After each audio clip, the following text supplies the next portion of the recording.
Telugu Desam party అధికారిక Twitter account నుంచి ఒక పోస్ట్‌ను పెట్టారు.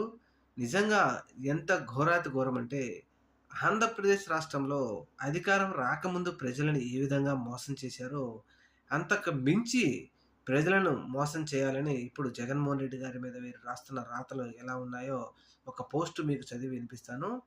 వింటే దిమ్మ తిరిగి పోయే మ్యాటర్ ఇది.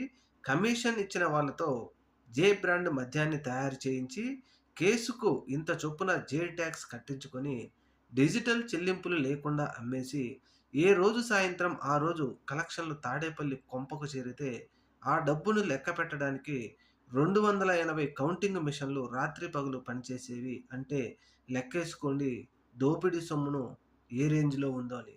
ఎంత సిగ్గులేని మాటలంటే, ఆంధ్రప్రదేశ్ రాష్ట్రంలో 15,00,000,00,00,000, 20,00,000,00,000, 14,00,000,00,000 అప్పు చేశారని రాష్ట్రం మొత్తం కాలికి బలపం పట్టుకొని తిరిగి ప్రచారం చేసి, ఆంధ్రప్రదేశ్ అసెంబ్లీలో ప్రతిపక్ష నాయకులు అడిగిన ప్రశ్నకు సమాధానంగా కేవలం 5,00,000,00,000 మాత్రమే అప్పు అందాజుగా అని చెప్పిన వీళ్ళు, ఇప్పుడు తిరిగి మళ్ళీ జగన్మోహన్ రెడ్డి గారి మీద మరొక పెద్ద అబద్ధాన్ని విస్తృతంగా ప్రచారం చేస్తా ఉన్నారు.